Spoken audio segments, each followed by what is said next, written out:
हरे कृष्णा, राधे राधे सभी भक्तों को आप सभी का एक बार फिर से स्वागत है हमारे YouTube चैनल केशू शॉर्ट्स में। प्यारे भक्तों, हम आज की कहानी में आपके लिए एक बहुत ही सुंदर कहानी लेकर आए हैं।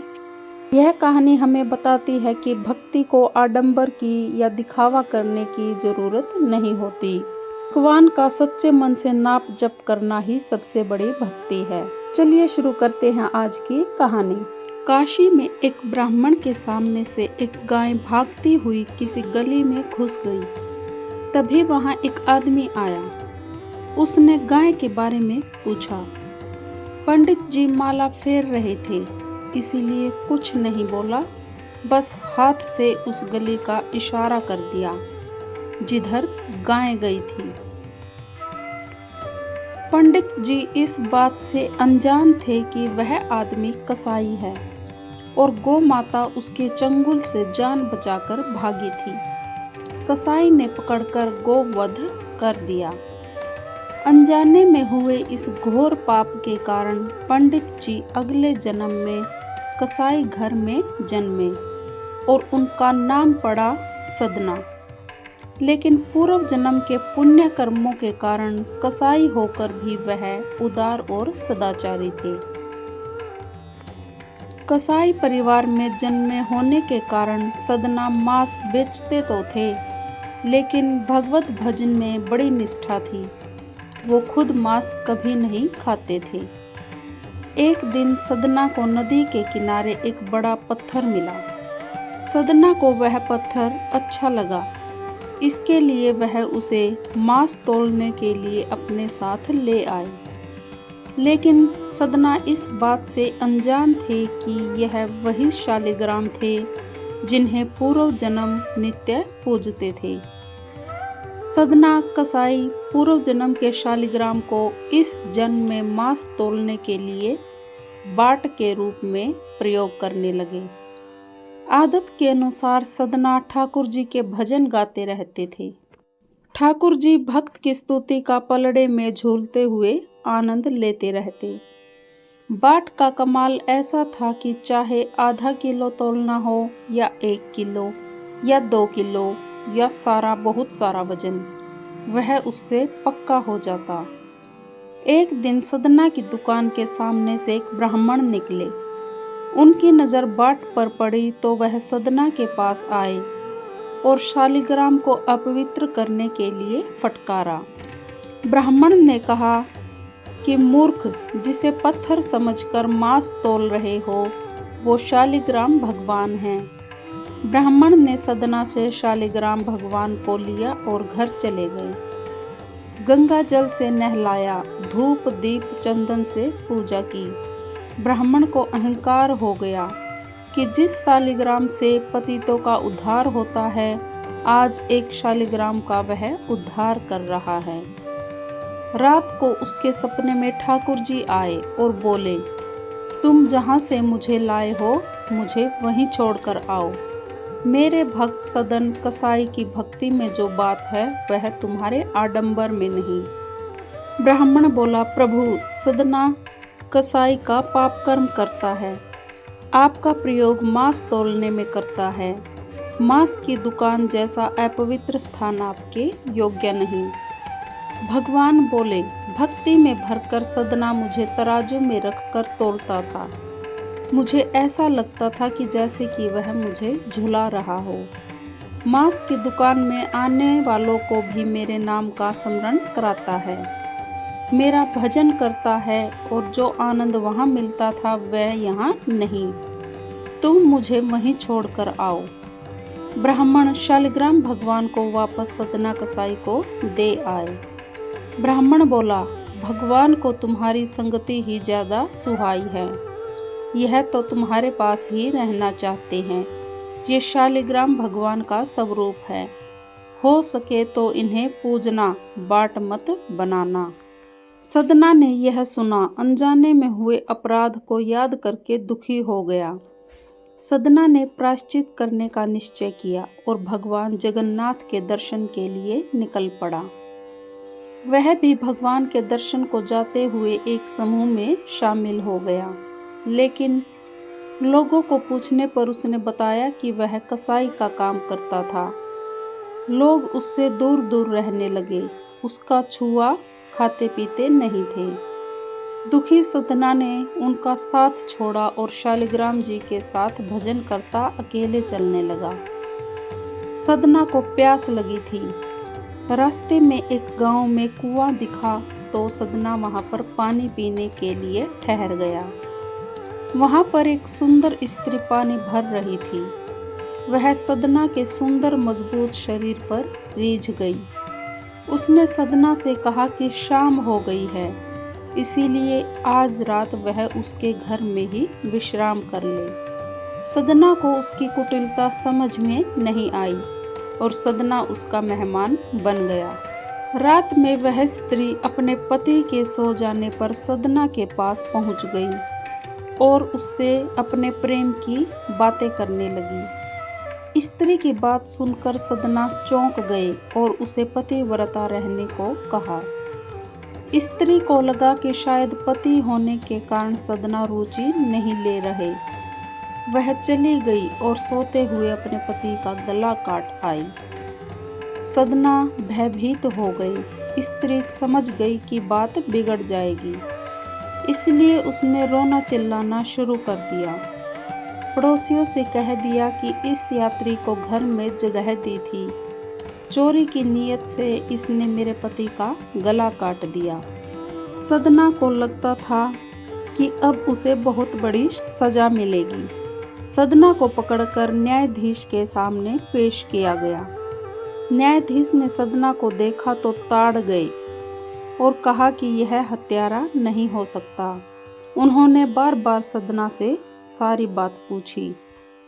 सदना को लगा कि यदि वह प्यास से व्याकुल गांव में न पहुंचते तो हत्या न होती। वह स्वयं को ही इसके लिए दोषी मानते थे और वे मौन ही रहे। न्यायाधीश ने राजा को बताया कि एक आदमी अपराधी है या नहीं, पर चुप रहकर एक तरह से अपराध की मौन स्वीकृति दे रहा है। इसे क्या दंड दिया जाना चाहिए? राजा ने कहा, यदि यह प्रतिवाद नहीं करता तो दंड अनिवार्य है, नहीं तो प्रजा में गलत संदेश जाएगा कि अपराधी को दंड नहीं मिला। इसे मृत्यु दंड मत दो, हाथ काटने का हुक्म दो। सदना का दायां हाथ काट दिया गया। सदना ने अपने पूर्व जन्म के कर्म मानकर चुपचाप दंड सहा और जगन्नाथपुरी धाम की यात्रा शुरू की। धाम के निकट पहुंचे तो भगवान ने अपने सेवक राजा को प्रिय भक्त सदना कसाई की सम्मान से अगवानी का आदेश दिया। प्रभु आज्ञा से राजा गाजे बाजे लेकर अगवानी को आए। सदना ने यह सम्मान स्वीकार नहीं किया तो स्वयं ठाकुर जी ने दर्शन दिए और उन्हें सारी बात बताई कि तुम पूर्व जन्म में ब्राह्मण थे। तुमने संकेत से एक कसाई को गाय का पता बताया था। तुम्हारे कारण जिस गाय की जान गई थी वह स्त्री बनी है, जिसके झूठे आरोपों से तुम्हारा हाथ कट गया। उस स्त्री का पति पूर्व जन्म का कसाई बना था, जिसका वध कर गाय ने बदला लिया है। भगवान जगन्नाथ जी बोले, सभी के शुभ और अशुभ कर्मों का फल मैं देता हूँ। अब तुम निष्पाप हो गए हो। घृणित आजीविका के बावजूद भी तुमने धर्म का साथ नहीं छोड़ा, इसीलिए तुम्हारे प्रेम को मैंने स्वीकार किया। मैं तुम्हारे साथ मांस तौलने वाले तराजू में भी प्रसन्न रहा। भगवान के दर्शन से सदना जी को मोक्ष की प्राप्ति हुई। भक्त सदना जी की ये कथा हमें बताती है कि भक्ति में आडंबर नहीं, भावना बनाए रखना चाहिए। भगवान के नाम का गुणगान करना सबसे बड़ा पुण्य है। काशी में एक ब्राह्मण के सामने से एक गाय भागती हुई किसी गली में घुस गई। तभी वहां एक आदमी आया। उसने गाय के बारे में पूछा। पंडित जी माला फेर रहे थे, इसीलिए कुछ नहीं बोला, बस हाथ से उस गली का इशारा कर दिया जिधर गाय गई थी। पंडित जी इस बात से अनजान थे कि वह आदमी कसाई है और गौ माता उसके चंगुल से जान बचाकर भागी थी। कसाई ने पकड़कर गौ वध कर दिया। अनजाने में हुए इस घोर पाप के कारण पंडित जी अगले जन्म में कसाई घर में जन्मे और उनका नाम पड़ा सदना। लेकिन पूर्व जन्म के पुण्य कर्मों के कारण कसाई होकर भी वह उदार और सदाचारी थे। कसाई परिवार में जन्मे होने के कारण सदना मांस बेचते तो थे, लेकिन भगवत भजन में बड़ी निष्ठा थी। वो खुद मांस कभी नहीं खाते थे। एक दिन सदना को नदी के किनारे एक बड़ा पत्थर मिला। सदना को वह पत्थर अच्छा लगा, इसके लिए वह उसे मांस तोलने के लिए अपने साथ ले आए। लेकिन सदना इस बात से अनजान थे कि यह वही शालिग्राम थे जिन्हें पूर्व जन्म नित्य पूजते थे। सदना कसाई पूर्व जन्म के शालिग्राम को इस जन्म में मांस तोलने के लिए बाट के रूप में प्रयोग करने लगे। आदत के अनुसार सदना ठाकुर जी के भजन गाते रहते थे। ठाकुर जी भक्त की स्तुति का पलड़े में झूलते हुए आनंद लेते रहते। बाट का कमाल ऐसा था कि चाहे आधा किलो तोलना हो या 1 किलो या 2 किलो या सारा बहुत सारा वजन, वह उससे पक्का हो जाता। एक दिन सदना की दुकान के सामने से एक ब्राह्मण निकले। उनकी नज़र बाट पर पड़ी तो वह सदना के पास आए और शालिग्राम को अपवित्र करने के लिए फटकारा। ब्राह्मण ने कहा कि मूर्ख, जिसे पत्थर समझकर मांस तोल रहे हो, वो शालिग्राम भगवान हैं। ब्राह्मण ने सदना से शालिग्राम भगवान को लिया और घर चले गए। गंगा जल से नहलाया, धूप दीप चंदन से पूजा की। ब्राह्मण को अहंकार हो गया कि जिस शालिग्राम से पतितों का उद्धार होता है, आज एक शालिग्राम का वह उद्धार कर रहा है। रात को उसके सपने में ठाकुर जी आए और बोले, तुम जहाँ से मुझे लाए हो, मुझे वहीं छोड़कर आओ। मेरे भक्त सदन कसाई की भक्ति में जो बात है, वह तुम्हारे आडंबर में नहीं। ब्राह्मण बोला, प्रभु, सदना कसाई का पाप कर्म करता है। आपका प्रयोग मांस तोलने में करता है। मांस की दुकान जैसा अपवित्र स्थान आपके योग्य नहीं। भगवान बोले, भक्ति में भरकर सदना मुझे तराजू में रखकर तोलता था। मुझे ऐसा लगता था कि जैसे कि वह मुझे झुला रहा हो।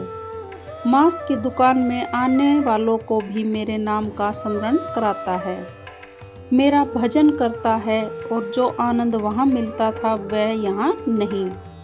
तुम मुझे वहीं छोड़कर आओ। ब्राह्मण शालिग्राम भगवान को वापस सदना कसाई को दे आए। ब्राह्मण बोला, भगवान को तुम्हारी संगति ही ज़्यादा सुहाई है। यह तो तुम्हारे पास ही रहना चाहते हैं। ये शालिग्राम भगवान का स्वरूप है। हो सके तो इन्हें पूजना, बाट मत बनाना। सदना ने यह सुना, अनजाने में हुए अपराध को याद करके दुखी हो गया। सदना ने प्रायश्चित करने का निश्चय किया और भगवान जगन्नाथ के दर्शन के लिए निकल पड़ा। वह भी भगवान के दर्शन को जाते हुए एक समूह में शामिल हो गया। लेकिन लोगों को पूछने पर उसने बताया कि वह कसाई का काम करता था। लोग उससे दूर दूर रहने लगे, उसका छुआ खाते पीते नहीं थे। दुखी सदना ने उनका साथ छोड़ा और शालिग्राम जी के साथ भजन करता अकेले चलने लगा। सदना को प्यास लगी थी। रास्ते में एक गांव में कुआं दिखा तो सदना वहां पर पानी पीने के लिए ठहर गया। वहां पर एक सुंदर स्त्री पानी भर रही थी। वह सदना के सुंदर मजबूत शरीर पर रीझ गई। उसने सदना से कहा कि शाम हो गई है, इसीलिए आज रात वह उसके घर में ही विश्राम कर ले। सदना को उसकी कुटिलता समझ में नहीं आई और सदना उसका मेहमान बन गया। रात में वह स्त्री अपने पति के सो जाने पर सदना के पास पहुंच गई और उससे अपने प्रेम की बातें करने लगी। स्त्री की बात सुनकर सदना चौंक गए और उसे पतिव्रता रहने को कहा। स्त्री को लगा कि शायद पति होने के कारण सदना रुचि नहीं ले रहे। वह चली गई और सोते हुए अपने पति का गला काट आई। सदना भयभीत हो गई। स्त्री समझ गई कि बात बिगड़ जाएगी, इसलिए उसने रोना चिल्लाना शुरू कर दिया। पड़ोसियों से कह दिया कि इस यात्री को घर में जगह दी थी, चोरी की नीयत से इसने मेरे पति का गला काट दिया। सदना को लगता था कि अब उसे बहुत बड़ी सजा मिलेगी। सदना को पकड़कर न्यायाधीश के सामने पेश किया गया। न्यायाधीश ने सदना को देखा तो ताड़ गए और कहा कि यह हत्यारा नहीं हो सकता। उन्होंने बार बार सदना से सारी बात पूछी। सदना को लगा कि यदि वह प्यास से व्याकुल गांव में न पहुंचते तो हत्या न होती। वह स्वयं को ही इसके लिए दोषी मानते थे और वे मौन ही रहे। न्यायाधीश ने राजा को बताया कि एक आदमी अपराधी है या नहीं, पर चुप रहकर एक तरह से अपराध की मौन स्वीकृति दे रहा है। इसे क्या दंड दिया जाना चाहिए? राजा ने कहा, यदि यह प्रतिवाद नहीं करता तो दंड अनिवार्य है, नहीं तो प्रजा में गलत संदेश जाएगा कि अपराधी को दंड नहीं मिला। इसे मृत्यु दंड मत दो, हाथ काटने का हुक्म दो। सदना का दायां हाथ काट दिया गया। सदना ने अपने पूर्व जन्म के कर्म मानकर चुपचाप दंड सहा और जगन्नाथपुरी धाम की यात्रा शुरू की। धाम के निकट पहुँचे तो भगवान ने अपने सेवक राजा को प्रिय भक्त सदना कसाई की सम्मान से अगवानी का आदेश दिया। प्रभु आज्ञा से राजा गाजे बाजे लेकर अगवानी को आए। सदना ने यह सम्मान स्वीकार नहीं किया तो स्वयं ठाकुर जी ने दर्शन दिए और उन्हें सारी बात बताई कि तुम पूर्व जन्म में ब्राह्मण थे। तुमने संकेत से एक कसाई को गाय का पता बताया था। तुम्हारे कारण जिस गाय की जान गई थी वह स्त्री बनी है, जिसके झूठे आरोपों से तुम्हारा हाथ कट गया। उस स्त्री का पति पूर्व जन्म का कसाई बना था, जिसका वध कर गाय ने बदला लिया है। भगवान जगन्नाथ जी बोले, सभी के शुभ और अशुभ कर्मों का फल मैं देता हूँ। अब तुम निष्पाप हो गए हो। घृणित आजीविका के बावजूद भी तुमने धर्म का साथ नहीं छोड़ा, इसीलिए तुम्हारे प्रेम को मैंने स्वीकार किया। मैं तुम्हारे साथ मांस तौलने वाले तराजू में भी प्रसन्न रहा। भगवान के दर्शन से सदना जी को मोक्ष की प्राप्ति हुई। भक्त सदना जी की ये कथा हमें बताती है कि भक्ति में आडंबर नहीं, भावना बनाए रखना चाहिए। भगवान के नाम का गुणगान करना सबसे बड़ा पुण्य है।